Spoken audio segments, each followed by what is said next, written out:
Aloha, brothers and sisters. How's it, guys? So I got a PvP Templar healer build for you guys today. Uh, Something that I use very frequently. It's one of my favorite builds.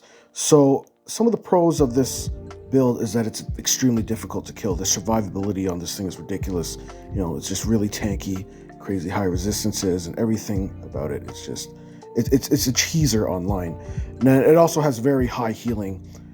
As well, since this build is so focused on just healing in general, and also it's very easy to use. So if you're a new PvP healer that just needs some guidance on how to stay alive, this build might be the build for you.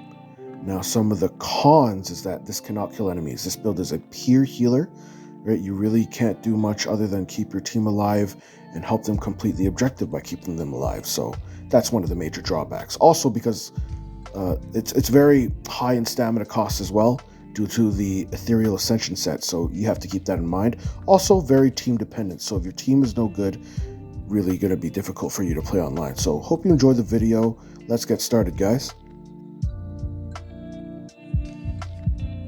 Now, in terms of race, the two best options are Breton and Argonian. Breton is really good if you want a better Magicka sustain and recovery in general, right? Just because of the reduced cost of Magicka abilities and the mag recovery and the increased mag overall. But Argonian, on the other hand, really has a invaluable skill in their passive skill line where you restore 4,000 HP mag and stam by drinking one potion, which makes it extremely tanky. Depending on which one you like, you'd have to try it out yourself. I personally use the Breton, but I mean, a lot of Argonians go on PvP and just wreak havoc, so choice is up to you. Alright, so take a look at the stats. Pretty tanky, right? Good physical and spell resistances with a good health and Magicka pool, but the Magicka recovery is less, so you want to put all your points in Magicka, right? Just to make up for the lower recovery. Advanced stats are shown here. It's very expensive in terms of stamina because of Ethereal Ascension. And food, 3 possible options, right? Bewitch Sugar Skulls, Clockwork Citrus Fillet, and Witch Mother's Potent Brew. It's up to you what you can afford. Mundus Stone, you want the Ochinock for that extra Magicka recovery boost, right? And these are just some of the passive buffs that you get from your gear and some skills on your bar, like your passive bar buffers and stuff. So yeah, that's basically it here.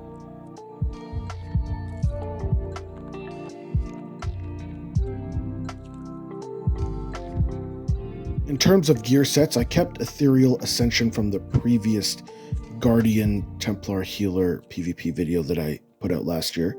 That extra armor is just ridiculous, right? That extra cost of block, sprint and dodging and breaking free by 20% is so insignificant at this point.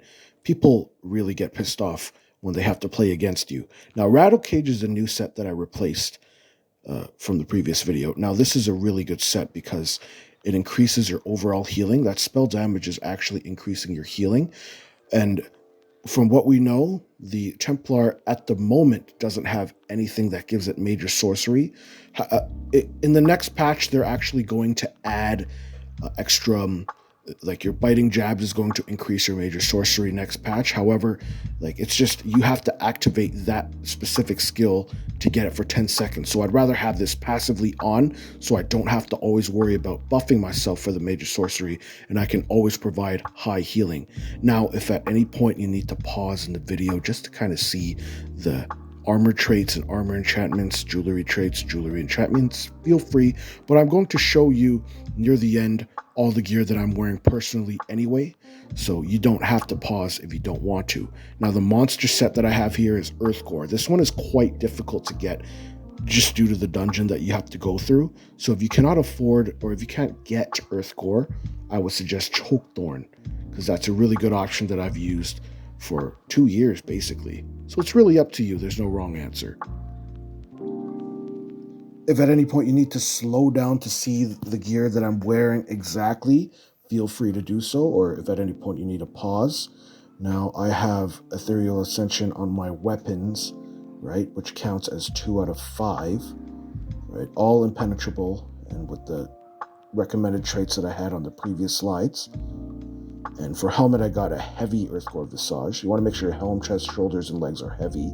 Waist, hands, and feet are light. Chest, I have Rattlecage Cuirass. Shoulders, Earth Gore Pauldrons. Heavy waist, I have light. Gloves, I have light. Legs, I have heavy. Feet, I have light. And then necklace and rings, I focus towards mag recovery and some health, just to give me a little more health. As for the recommended skills, for my front bar, my resto staff, I have Breath of Life. That is your main burst heal.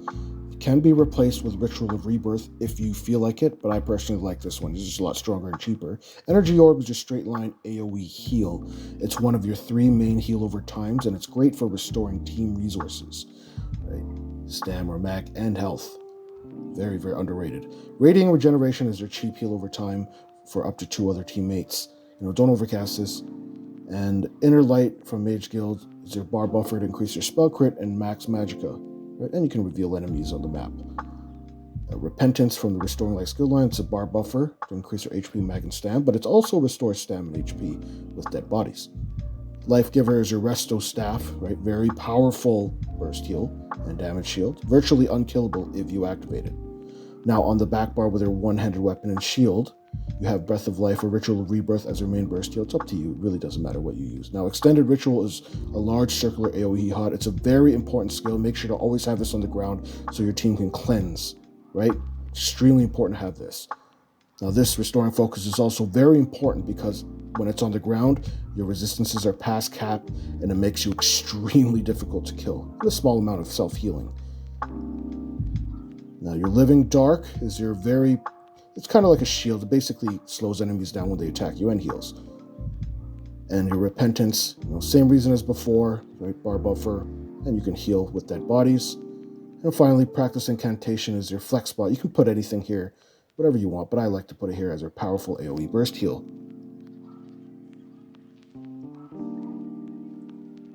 Now, these are the recommended passive skills that you should have, like at the bare minimum. I'm going to go through very fast. I'm not going to explain each one, right? It's self-explanatory when you read them, but these are the ones that I have, the ones that's showing 2 out of 2 or sometimes 3 out of 3, right? One-handed shield, everything here has to be maxed just because of your back bar, right? Even though you don't have any skills from that skill tree. Resto Staff has to be maxed, right? Because you want the maximum amount of healing, the maximum amount of resources restored when you heavy attack with it. Light Armor because you're using 3 pieces of light armor, right? And then Heavy Armor because you're using 4 pieces of heavy armor. Very important to max out. Now, because you have your Mage's Guild skill, you have to put your skills there just for a little extra magicka, right? 1%'s not much, but it's nice. Undaunted, you want to have that maxed, right, for your increased sustain. And your Brett, obviously, your race skills have to be maxed out, right? So yeah, basically it there.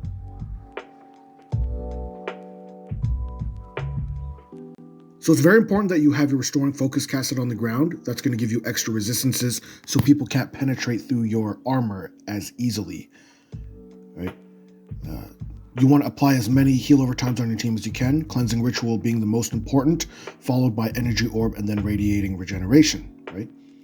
Don't overcast Radiating Regeneration, right? Weave in heavy attacks when you need to restore magicka. Use burst heals, right, when your HOTS can no longer sustain your team's HP. Now, this is going to be very expensive, so you have to be mindful of how efficiently you use them. Use Life Giver or Practice Incantation in emergency only, so those are your ultimates, basically make you invincible and your team invincible as well. And finally, Living Dark if you need to run away from enemies, and buff your team with Minor Sorcery with a 10% spell damage boost, which is really nice.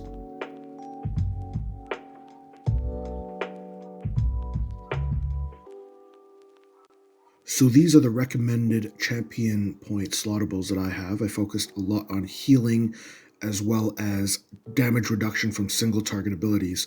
Now, I don't play a lot of champion point enabled game modes. I mostly play Battlegrounds on PS4, so there's never champion points enabled on PS4 when it comes to Battlegrounds anyway. So experiment with what you like and see what fits your playstyle.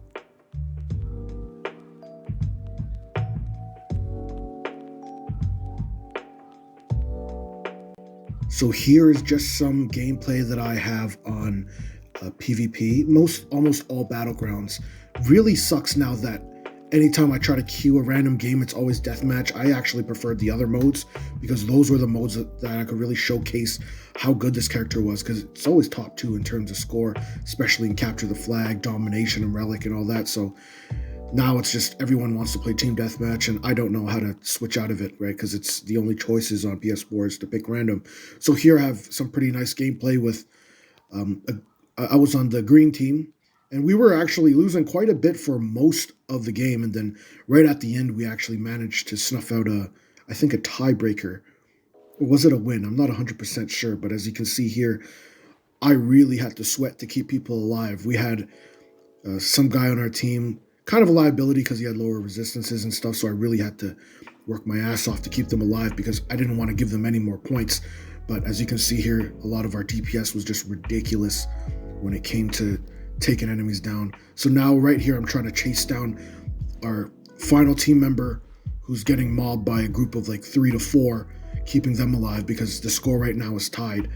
And right at the end, I actually managed to keep him alive to the point where I think we did tie, and there was no definitive first place there. So yeah, that's, as you can see, 2.3 mil healing. That's pretty crazy. I didn't get top score there. You're never going to get top score when you play deathmatch as a healer, especially as a peer healer.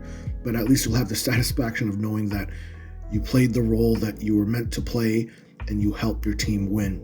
So here was we were actually losing for the most part in this game up until halfway. That's when we really started just passing that red team right there. Here, I think I did a decent job of keeping people alive. I think this part was really critical in the win here because our team just could not be taken down, and they were doing a really nice job in stacking up for me. That's one thing when it comes to PvP healing. If you can somehow communicate your team to stack up and stay close, that is the ideal situation because they can do the most amount of damage when grouped up, and you can heal them most efficiently since they're all bunched up together. So here, not bad.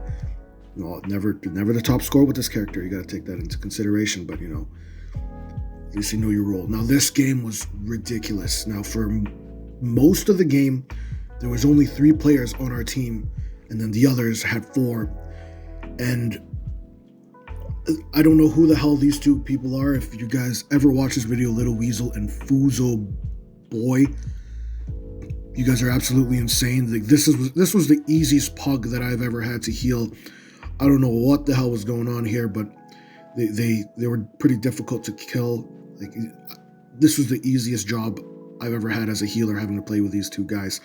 And you'll see near the end with the scoreboard, nobody died. Not a single person died. And my overall healing didn't even surpass like 1 mil. So that's how you can tell a lot of these guys were skilled. But I thought I would share this gameplay because when you have good players on your team, their abilities are maximized when you can, provide some very decent heals. So yeah, just ridiculous right here, man. It's going ham. I'm going ham. You see, I'm always casting my cleansing ritual, recasting it if I need to. Try to follow the most competent players on your team that can play the objective really well, and then try to keep them alive because those are the ones that are going to determine whether or not you win the game. And here I'm just constantly, I have my hots on them, and I try my best to always have that restoring focus casted. You don't have to stand on it, even though ideally if you stand on it, you get the most amount of resistances. But just having it casted gives you major resolve, which is an added like 5 to 6k resistances to your overall resistances, which puts me well above the cap. So anybody with like offensive penetration or spell penetration, it's not really going to do too much to me, right? Unless they have like 100 on me or something. So I'm just going to fast forward here because that's when the 4th player joined. But you'll see near the end with the scoreboard, the factor, it was the other 2 guys that were the factor in us winning. So mahalo so much for tuning in. I hope you enjoyed. Take it easy, guys. Please like and subscribe if you enjoyed. Peace.